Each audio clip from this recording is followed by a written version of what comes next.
നമ്മുടെയൊക്കെ ചിന്ത നമ്മളാണ് ഇതെല്ലാം ചെയ്യുന്നതെന്നുള്ളത്. വായിക്കുന്നതിലൂടെ നമ്മളങ്ങ് ചെയ്യുന്നതാണ്. ഞാൻ പത്രം വായിക്കുന്നതിനൊന്നും അല്ലെങ്കിൽ ടി വിയിലെ ന്യൂസ് കാണുന്നതിനൊന്നും എതിര് പറഞ്ഞൊന്നുമല്ല. പക്ഷേ നമ്മൾ ഉദ്ദേശിക്കുന്നത് പോലെ അത്രയേറെ അനിവാര്യമൊന്നുമല്ല ഈ കാര്യം എന്നുള്ളത് നിങ്ങൾ മറന്നു പോകരുത്. എന്നാൽ അനിവാര്യമായ കാര്യമാണ് പ്രാർത്ഥന. അനിവാര്യമായ കാര്യങ്ങളുടെ എക്സ്പെൻസിലാകരുത്. എന്ത്? വളരെ ചീപ്പായിട്ടുള്ള കാര്യങ്ങൾ, വിലയില്ലാത്ത കാര്യങ്ങൾക്ക് വേണ്ടി നിങ്ങൾ നിത്യമായ കാര്യങ്ങളെ, അനിവാര്യമായ കാര്യങ്ങളെ നിങ്ങൾ ബലി കൊടുക്കരുത് എന്നുള്ളത് നിങ്ങൾ ഓർക്കണം. ഓക്കെ. ഡേവിഡ് വിൽക്കേഴ്സൺ പ്രാർത്ഥനയിൽ സമയം ചെലവഴിച്ച സമയത്ത് ഒരു ദിവസം ന്യൂയോർക്ക് ടൈംസിൽ അദ്ദേഹം കണ്ട ഒരു വാർത്ത ഇതിൽ പെട്ടെന്ന് കണ്ണുടക്കി. യങ് ആയിട്ടുള്ള ചില ഗൈസ് പെട്ടെന്ന് അവരുടെ പ്രകോപനത്തിൽ ഗാങ്സ്റ്റേഴ്സാണ്. ആ ഗാങ്ങിന്റെ ഒരു ലീഡറാണ് നിക്കി ക്രൂസ്, വേറൊരു ലീഡറാണ് അവരുടെ പ്രസിഡന്റാണ് മാവു എന്ന് പറയുന്ന ഒരു ഗ്രൂപ്പാണ്. ആ ഗ്രൂപ്പിന്റെ നിക്കി ക്രൂസ് ആണ് അവരുടെ വാർലോഡ് എന്ന് വെച്ച് കഴിഞ്ഞാൽ, വാർലോഡ് എന്ന് പറയുമ്പോഴത്തേക്ക് അവരെല്ലാം ഉപയോഗിക്കുന്ന വാക്കെല്ലാം അങ്ങനെയാണ്. എല്ലാവരെയും കൊല്ലുകയും ഓൾ കൈൻഡ് ഓഫ് വാർ ചെയ്യുന്നത് ഈ നിക്കി ക്രൂസ് ആണ്, അവരുടെ വാർലോഡാണ്. അപ്പോൾ ഇവര് ഒരാളെ കൊന്നു, അതിന്റെ പേരിൽ ജയിലിലുണ്ട്. ഈ ജയിലിൽ ഇവരുടെ വിചാരണാ സമയത്ത് അവിടെ ചെല്ലാനും അവർക്ക് വേണ്ടി പ്രാർത്ഥിക്കാനും കർത്താവ് വലിയൊരു പ്രേരണ എനിക്ക് ഡേവിഡ് വിൽക്കേഴ്സന് കൊടുത്തു. അവിടെ ഡേവിഡ് വിൽക്കേഴ്സൺ നേരെ ന്യൂയോർക്കിലേക്ക്, ഈ was in Philadelphia I think, അത് പെൻസിൽവാനിയയിലായിരുന്നു. അവിടുന്ന് നേരെ ന്യൂയോർക്കിലേക്ക് വണ്ടി ഓടിച്ചു പോയി. അവിടെ ചെന്ന് താമസിക്കാൻ, ഹോട്ടലിൽ താമസിക്കാനൊന്നും സ്ഥലമൊന്നുമില്ല. എന്തുവാ, ഈ കാറിൽ തന്നെ കിടന്നുടങ്ങി, പൈസ ഒന്നുമില്ല. വിചാരണയുടെ സമയത്ത് ഇദ്ദേഹം നേരെ ചാടിക്കയറി കോടതിയിലേക്ക് ചെന്നു. പെട്ടെന്ന് തന്നെ പോലീസ് വളഞ്ഞു. അവർ ചോദിച്ചു, വേറെ യുവർ വെപ്പൺ എന്ന് ചോദിച്ചപ്പോഴത്തേക്ക് ബൈബിൾ എടുത്ത് നോക്കി കാണിച്ചു. അല്ലാതൊന്നുമില്ല. കാര്യം ഇവരെ രക്ഷിക്കാനായിട്ട് വന്ന മാഫിയ സംഘാംഗമാണ് ഡേവിഡ് വിൽക്കേഴ്സൺ എന്നാണ് ചിന്തിക്കുന്നത്. എന്നിട്ട് എങ്ങനെയും നിക്കി ക്രൂസിനെ കാണാനുള്ള ആഗ്രഹത്തോടുകൂടെ അദ്ദേഹം അവിടെ തന്നെ തങ്ങി. അവിടുത്തെ ഒരു ചെറിയൊരു ചർച്ചിൽ ഉള്ള പാസ്റ്ററുടെ കൂടെ താമസിച്ചുകൊണ്ട് അവിടെ തങ്ങി. And finally he could meet David Wilkerson. David Wilkerson could meet Nicky Cruz. അദ്ദേഹം സുവിശേഷം അറിയിക്കാൻ വേണ്ടി അടുത്ത് ചെന്ന് കൈ കൊടുക്കാൻ നോക്കി. കൈ കൊടുക്കാനായിട്ട് നോക്കിക്കഴിഞ്ഞപ്പോൾ കൈ നീട്ടിക്കൊണ്ട് എന്നതാണ്. You know what happen? He was slapping David Wilkerson. നേരെ കൈ നൂർത്ത ഒറ്റ അടിയാണ് ഡേവിഡ് വിൽക്കേഴ്സനെ ഈ നിക്കി ക്രൂസ്. തല കറങ്ങിപ്പോയി. കാര്യം അറിയാമല്ലോ, ഒരു ഗാങ്ങിന്റെ വാർലോഡ് ഒരു സ്കിന്നി പാസ്റ്ററെ കർമ്മത്തടിച്ചു കഴിഞ്ഞാൽ എന്താ സംഭവിക്കാൻ പോകുന്നത്? പെട്ടെന്ന് തലയൊന്ന് നേരെയാക്കിയിട്ട് ഡേവിഡ് വിൽക്കേഴ്സൺ നിക്കിയോട് പറഞ്ഞു, Nicky, I just want to say something. God love you. Jesus loves you. Yeshu നിന്നെ സ്നേഹിക്കുന്നു. യേശു നിന്നെ സ്നേഹിക്കുന്നത് പറഞ്ഞുകൊണ്ടാണ് കൈ കൊടുത്തത്. അന്നേരമാണ് അടി കിട്ടിയത് പറഞ്ഞു, yes, still Jesus loves you, I love you. ഇവനങ്ങ് ആകപ്പാടെ നിക്കി ക്രൂസ് പിന്നെ പറഞ്ഞിരിക്കുന്നത്, ഒരുത്തൻ തോക്കും കൊണ്ട് വന്നാൽ എന്തോ ചെയ്യണമെന്ന് എനിക്കറിയാം, സ്വിച്ച് ബ്ലേഡും കൊണ്ട് വന്നാൽ എന്തോ ചെയ്യണമെന്നുള്ളത് എനിക്കറിയാം, കയ്യും നീട്ടിക്കൊണ്ട് യേശു നിന്നെ സ്നേഹിക്കുന്നു, ഞാൻ നിന്നെ സ്നേഹിക്കുന്നു പറഞ്ഞപ്പോൾ എന്തോ ചെയ്യണമെന്ന് എനിക്ക് അറിയത്തില്ലായിരുന്നു.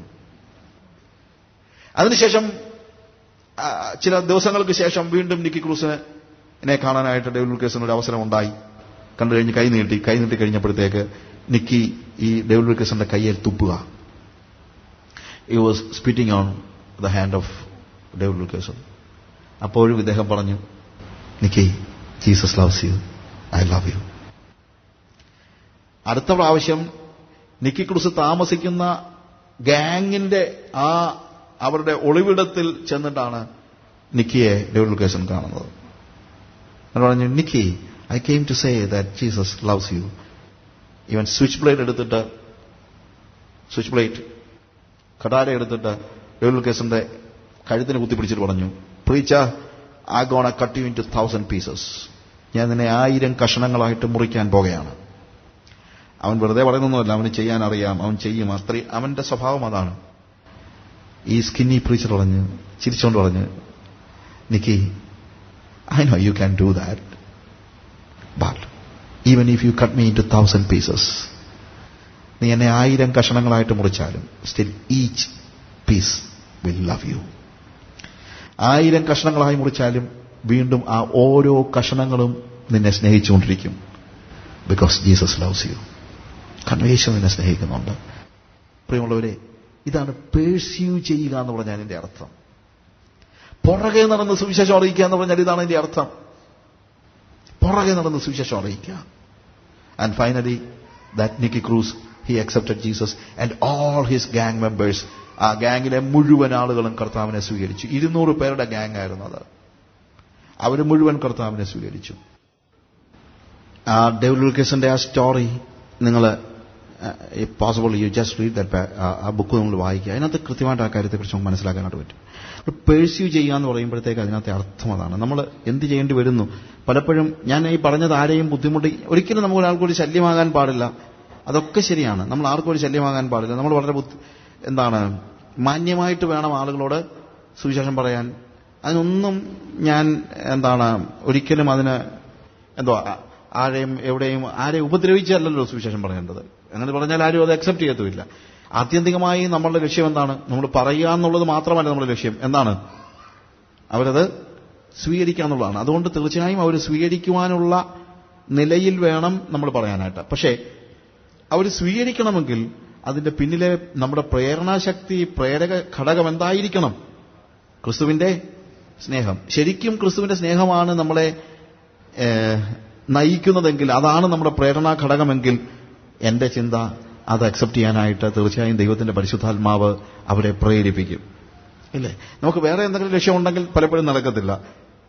ക്രിസ്തുവിന്റെ സ്നേഹം ഒഴികെ വേറെ എന്തെങ്കിലും കാര്യമുണ്ടെങ്കിൽ പലപ്പോഴും ദൈവത്തിന്റെ പരിശുദ്ധാത്മാവ് അതിനോട് കൂട്ടു നിൽക്കത്തില്ല.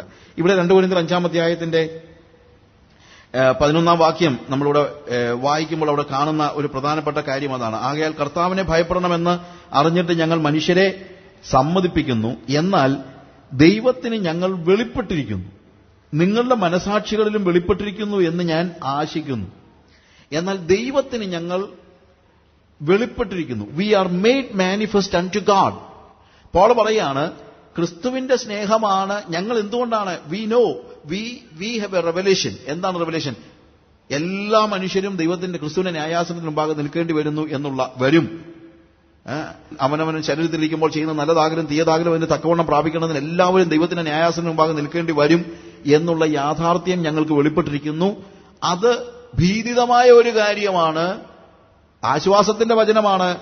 ക്രിസ്തുയേശു പാപികളെ രക്ഷിപ്പാൻ ലോകത്തിലേക്ക് വന്നു എന്നുള്ളത്. എന്നാൽ വരാൻ പോകുന്ന ന്യായവിധിയുടെ, അല്ലെങ്കിൽ ഒരിക്കൽ മരിക്കുകയും പിന്നെ ന്യായവിധിയും ദൈവം മനുഷ്യർക്ക് നിയമിച്ചിരിക്കുന്നു എന്നുള്ളത് ആശ്വാസത്തിന്റെ മാത്രം വചനമൊന്നുമല്ല. അതിനകത്ത് എന്തുണ്ട്?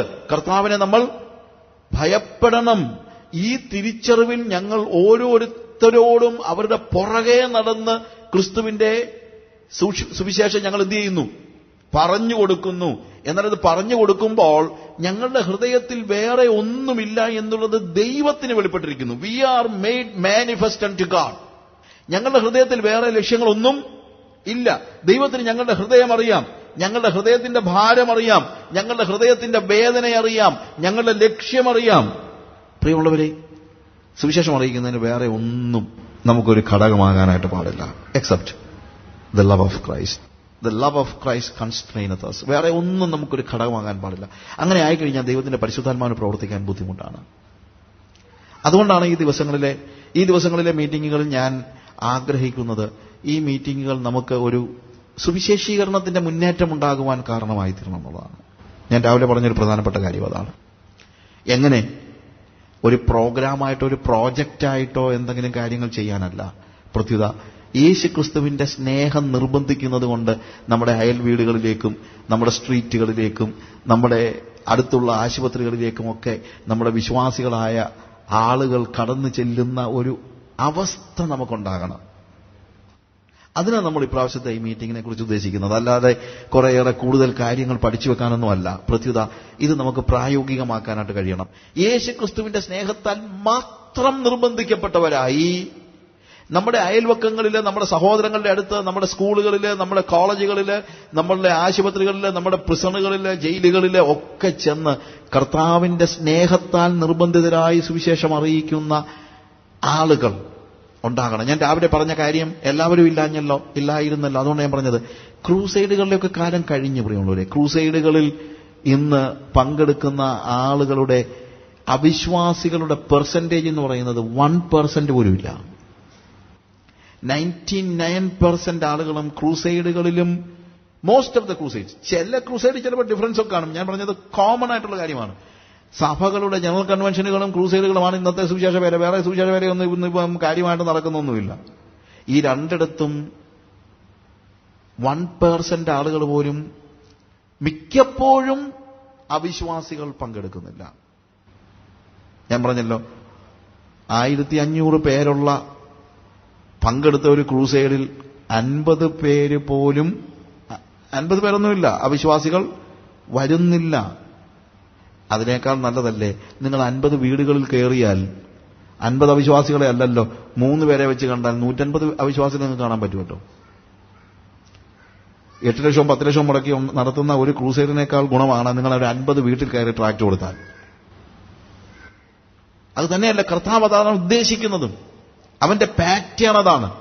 അവന്റെ പാറ്റേൺ ഇതുപോലെയുള്ള വലിയ ടെക്നോളജി ഒന്നും ഉപയോഗിച്ച് എന്തെങ്കിലും കാര്യങ്ങൾ ചെയ്യുന്നതല്ല അവന്റെ പാറ്റേൺ. എന്ത്? അവൻ സുവിശേഷം അറിയിക്കാനായിട്ട് 2 പേരെ വെച്ച് പറഞ്ഞു വിട്ടുന്ന പറഞ്ഞു. എവിടെ പോകണം? വീടുകളിൽ പോകണം. ഇത് കർത്താവിന്റെ പാറ്റേൺ ആണ്. നമ്മൾ കർത്താവിന്റെ പാറ്റേണിലേക്ക് മടങ്ങി വരണം. ചെറിയ കവലകളിൽ പരസ്യഹോമങ്ങൾ നടത്തണം. പോലീസ് പിടിച്ചുകൊണ്ട് പോകത്തൊന്നുമില്ല. ഞാനിന്ന് രാവിലെ പറഞ്ഞൊരു കാര്യമുണ്ട്. വഴി തടയരുതെന്നേ പോലീസ് പറഞ്ഞിട്ടുള്ളൂ. ഗതാഗത തടസ്സം ഉണ്ടാക്കാൻ പാടില്ല. പരസ്യഹോമം നടത്തരുതെന്ന് ഒരു കോടതിയും വിധിച്ചിട്ടില്ല. വിധിച്ചിട്ടുണ്ടെങ്കിൽ നമ്മൾ വെറുതെ ഇരിക്കുമോ? കോടതി സുവിശേഷം പറയരുതെന്ന് പറയുന്ന, സുവിശേഷം പറയാൻ സ്വാതന്ത്ര്യമില്ലാത്ത എത്രയോ സ്ഥലങ്ങളിൽ ഞാൻ സുവിശേഷം പറഞ്ഞിട്ടുണ്ട്. ഞാൻ ട്രാക്ട് കൊടുത്തിട്ടുണ്ട്, മീറ്റിംഗ് നടത്തിയിട്ടുണ്ട്. അതൊന്നും അനുവാദം കിട്ടിയിട്ടൊന്നുമല്ല. അനുവാദം കിട്ടിയിട്ട് മാത്രമേ നടത്തത്തുള്ളൂ എന്ന് വെച്ച് കഴിഞ്ഞാൽ പലപ്പോഴും പറ്റത്തില്ല.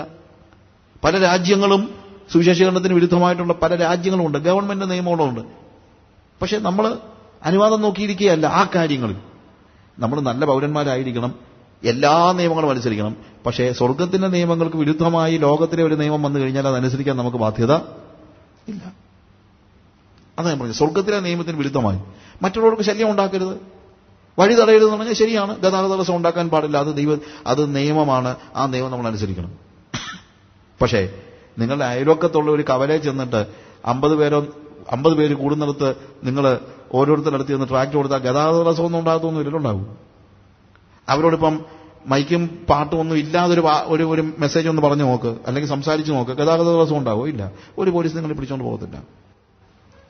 ഇതാണ് ഈ പാറ്റേണിലേക്ക്, അതായത് ലളിത സുവിശേഷീകരണത്തിലേക്ക് നമ്മൾ ഇറങ്ങി വരണം. ഇന്നത്തേത് മഹായോഗങ്ങളിലേക്കും വലിയ ഫെസ്റ്റിവൽസും മറ്റേത് മറിച്ചതും അങ്ങനെയുള്ള കാര്യങ്ങളിൽ നിന്ന് നമ്മൾ എന്ത് ചെയ്യണം? ഇനിയിപ്പോൾ നമുക്ക് ആവശ്യമായിരിക്കുന്നത് യേശുവിന്റെ കാലത്ത് നടന്നതുപോലെ ലളിതമായ സുവിശേഷീകരണത്തിലേക്ക്. Simple gospel in a simple way. അത് നമ്മുടെ മോട്ടോ ആയിരിക്കണം. Simple gospel in a simple way. എന്തുകൊണ്ട്? ക്രിസ്തുവിന്റെ സ്നേഹം നമ്മളെ നിർബന്ധിക്കുന്നതുകൊണ്ട്. പോൾ പറയാണ്, ഞങ്ങളുടെ ഹൃദയത്തിൽ വേറെ ഒന്നുമില്ല, ദൈവത്തിന് ഞങ്ങളുടെ ഹൃദയം അറിയാം. There is only one thing in our mind, in our heart. God knows our heart. The love of Christ constraineth us. ക്രിസ്തുവിന്റെ സ്നേഹം ഞങ്ങളെ നിർബന്ധിക്കുന്നു. നിങ്ങളുടെ മനസാക്ഷികളിലും അത് വെളിപ്പെട്ടിരിക്കുന്നു എന്ന് ഞാൻ ആശിക്കുന്നു. നിങ്ങളും അത് മനസ്സിലാക്കിയിരുന്നെങ്കിൽ, കൊരിന്ത്യയിലെ വിശ്വാസികളോട് പറയുകയാണ്, നിങ്ങളത് മനസ്സിലാക്കിയിരുന്നെങ്കിൽ എന്ന് ഞാൻ ആശിക്കുന്നു. കൊരിന്ത്യ സഭ, ഞാൻ ഈയിടെ അടുത്ത സമയത്ത് ഗുഡ് ന്യൂസിലെ ഒരു ആർട്ടിക്കിൾ എഴുതിയപ്പോൾ അതിനകത്ത് ഞാൻ പറഞ്ഞ ഒരു കാര്യമുണ്ട്. കൊരിന്ത്യ സഭ വാസം പറഞ്ഞു കഴിഞ്ഞാൽ വലിയ പീഡനമൊന്നും അനുഭവിക്കാതെ, തെസ്സലോനിക്ക സഭയ്ക്ക് ഒത്തിരി പീഡനം അനുഭവിച്ച് വളർന്ന സഭയാണ്. അതുകൊണ്ട് തെസ്സലോനിക്ക സഭയിൽ വിശ്വാസികൾക്ക് അതിൻ്റെതായിട്ടുള്ള ക്വാളിറ്റി ഉണ്ട്. അല്പം പീഡനമൊക്കെ അനുഭവിച്ച് വളർന്ന സഭ മാത്രമേ ഒരു ക്വാളിറ്റിയുള്ള സഭ ഉണ്ടാകത്തുള്ളൂ. ഇതൊന്നും ഇല്ലെങ്കിൽ കൊരിന്ത്യ സഭയെ പോലിരിക്കും. അതുകൊണ്ടെന്താണ്, കഷ്ടപ്പെട്ട് അവളുടെ അടുത്ത് സുവിശേഷം അറിയിച്ച പൗലോസിന്റെ മനസ്സിൽ വേറെ വല്ലതും ഉണ്ടോന്ന് ഇവരുടെ സംശയം. ഇവനെന്താ ഇങ്ങനെ ഒന്ന് സുവിശേഷം പറയുക? അത് നമ്മളോടാണെങ്കിൽ പൈസയും വാങ്ങിക്കുന്നില്ല. അവിടെ ഒരു വലിയ പ്രശ്നമായിരുന്നു. ഇവനെവിടെ നീ കാശെല്ലാം വരുന്നത്? കാര്യം എന്തോ, ഇവൻ നമ്മളോട് പൈസ ചോദിക്കുന്നില്ലല്ലോ.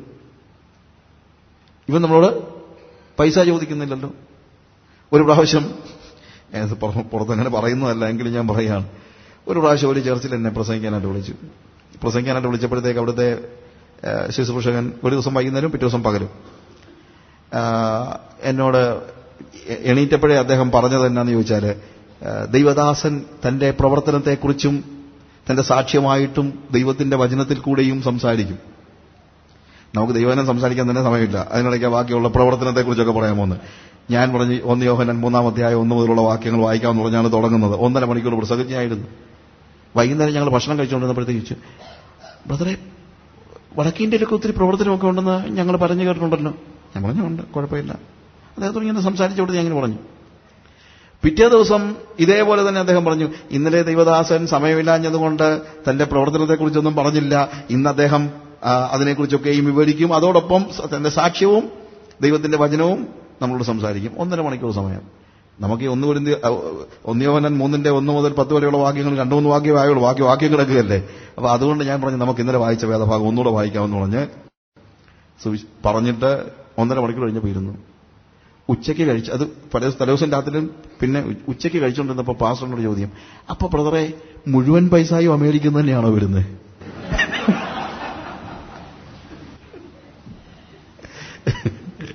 അതായത് ഞങ്ങളുടെ ഒന്നും പൈസ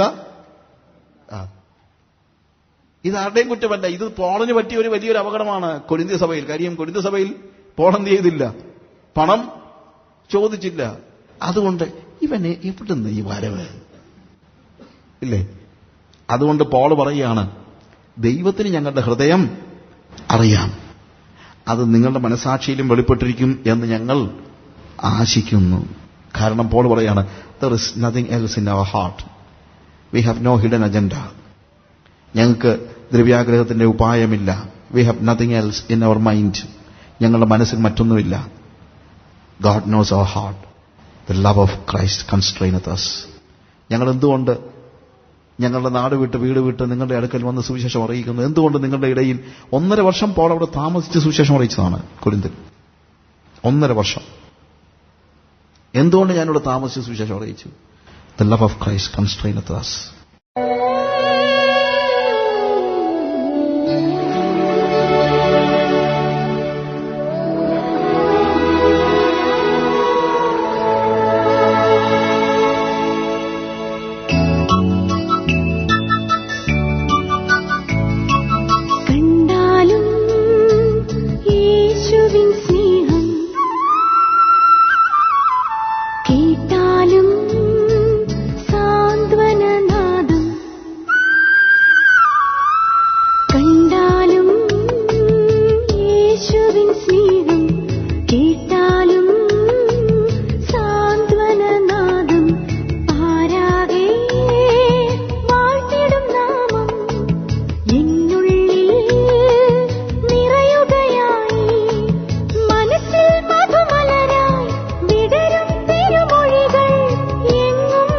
കേൾക്കുന്നിതാ